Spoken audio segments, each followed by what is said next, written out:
I'm Sue Gold, President of the San Diego Museum of Art Artists Guild. Welcome to this video presentation of Transitions, the members show at the Poway Center for the Performing Arts. First of all, I'd like to acquaint you with the Artists Guild.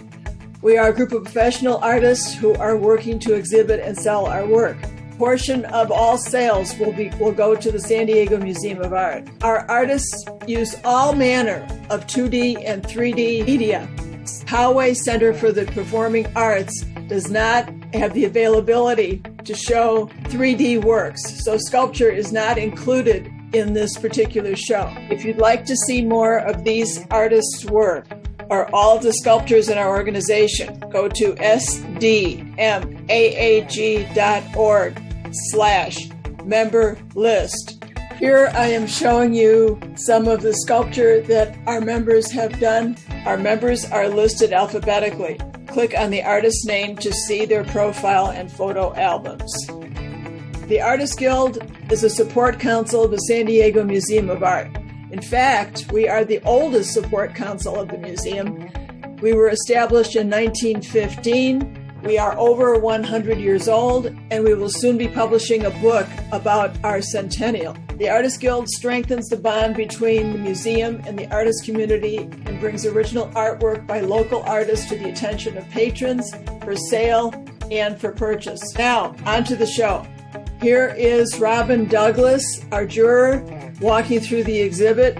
Later, she will talk a bit more about the winning work. First, let me say that it's been an honor and a thrill to be chosen as the jurist for the San Diego Museum of Art Artists Guild.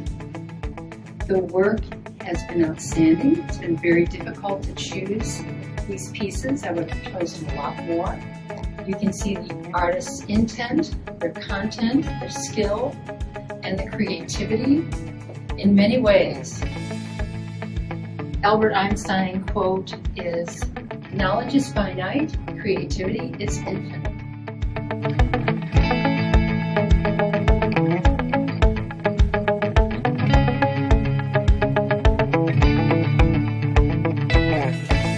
You will see all manner of subject matter in this incredible exhibition. You will see color, shape, line, textures, landscapes, portraits. Not only will you see a variety of subject matter, but materials and processes as well.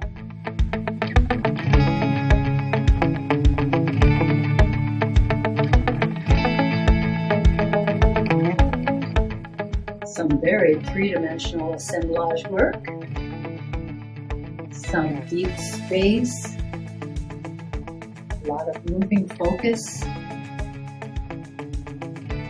excellent color combinations, some surprising color combinations, some mysterious storytelling going on.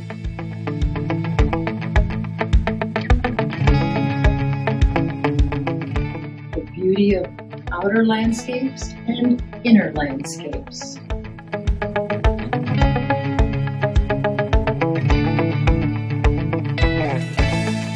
The artists of today are going to influence the artists of tomorrow.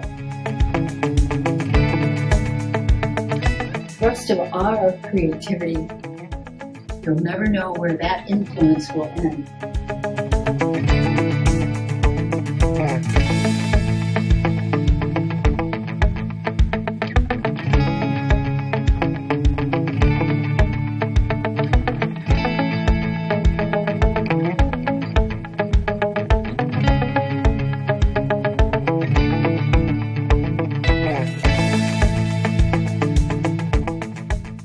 My first honorable mention in no particular order, but this is called Steel Hulled Skyline. It's by Janet Lee.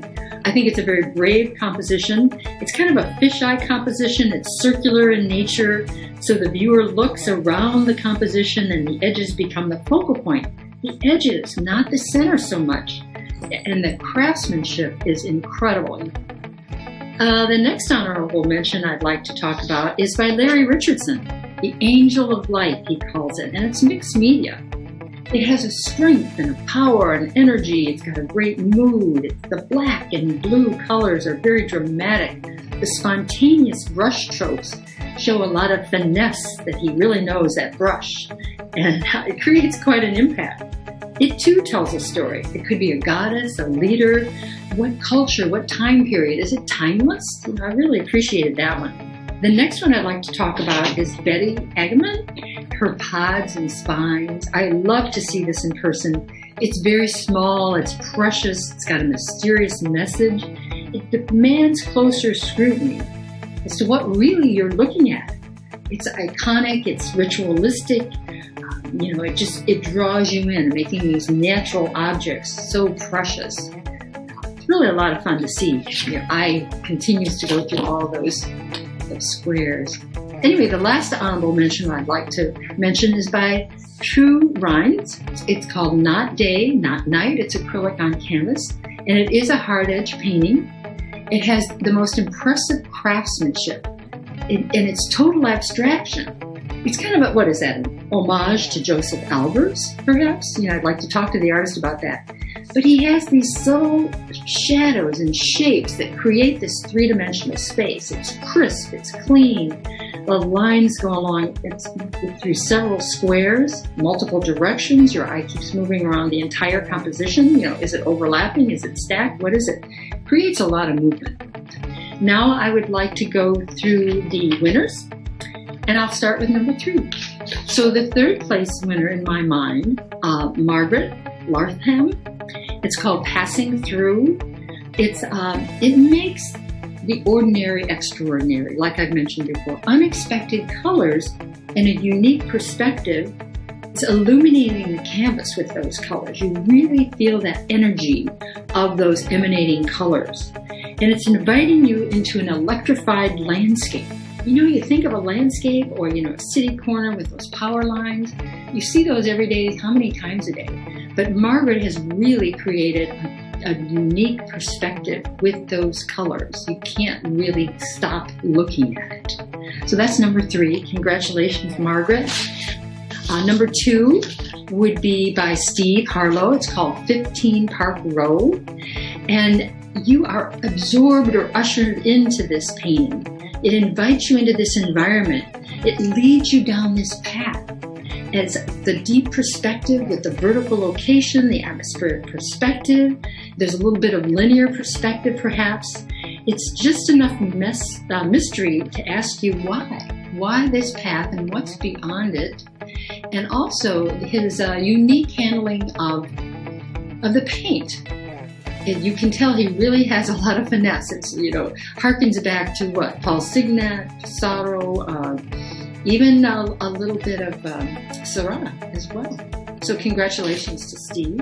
Then the number 1, which again was very different, very difficult to do, is by John Olenek. Forgive my pronunciation if that's incorrect. Both of his pieces were outstanding. And the one I chose was Eve. It's oil on linen, and it's very large. It's 4x4. And going back to the title of the exhibition, Transitions, not that I use this in my judging at all, but this is really an incredible transitional piece. It has so many sides and perspectives. The color, the composition, the multiple viewpoints make this painting ever-changing. Your eye will not stop in one area or the other. It does have that moving focus that you really need in an excellent composition. You have to see it, you really do, because there's so many details. There's so many artists that I could liken it to, so many masterpieces. I really appreciate the color, the composition, and the movement. So congratulations to John as well.